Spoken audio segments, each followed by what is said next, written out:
You are sitting in your room, looking at a screen, or maybe just staring at the wall, and you have this sinking feeling. It is the feeling that you are behind, not just slightly off pace, but fundamentally broken compared to everyone else. You see people on social media who seem to have figured out their career, their physique, and their social circle at their age. Meanwhile, you are still trying to decide if the path you are currently on is even one you want to be walking. It is a specific type of modern panic. It is not about survival. It is about status and significance. You feel like the train is leaving the station, and you are still fumbling with your ticket. But here is the diagnostic truth.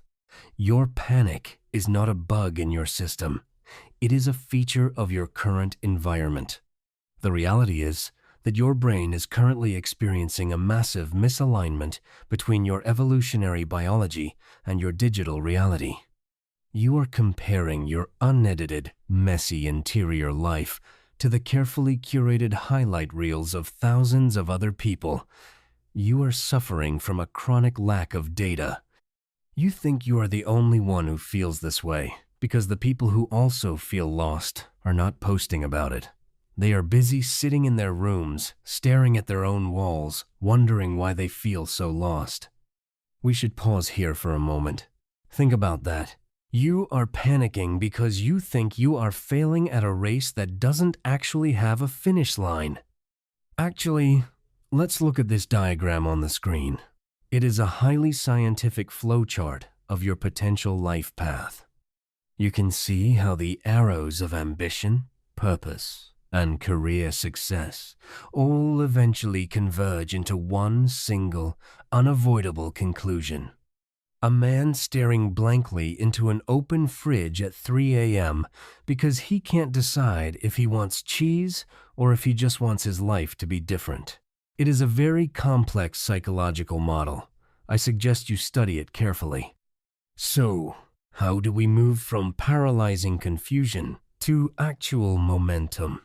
First, you need to conduct a brutal audit of your inputs. If you are constantly consuming content from people who are 10 years ahead of you, you are setting yourself up for psychological failure. You need to stop looking at the end point and start looking at the immediate next step. Second, embrace the low-stakes experiment. You are lost because you are waiting for epiphany about your passion. Epiphanies do not happen in a vacuum. They happen through friction. Pick something you are mildly curious about and treat it like a test. If you hate it, great. That is data. You have now eliminated one thing. Third, prioritize boredom. Your brain is so addicted to high dopamine inputs that it has lost the ability to process the subtle, quiet signals that actually tell you what you enjoy. Spend 30 minutes a day without a screen, a podcast, or a book.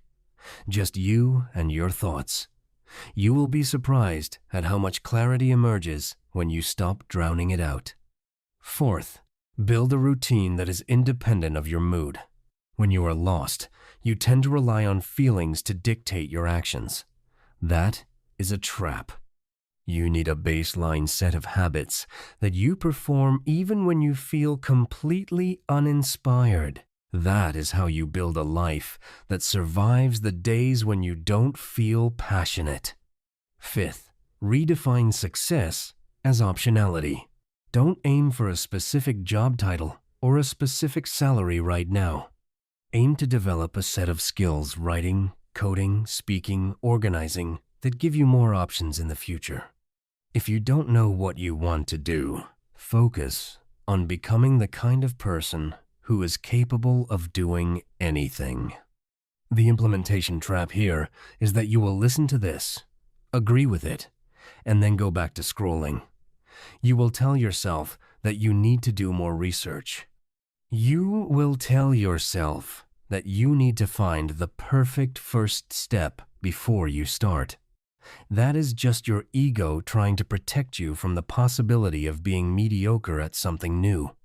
You are young. You have time, But you don't have enough time to spend another year paralyzed by the fear of choosing the wrong thing. Choose the wrong thing. Learn from it. Move on. The only thing you can't afford is to remain stationary while you wait for the world to give you permission to begin. Stop checking your progress. Start trying things out by yourself. If you struggle or fail, that is just you finally moving.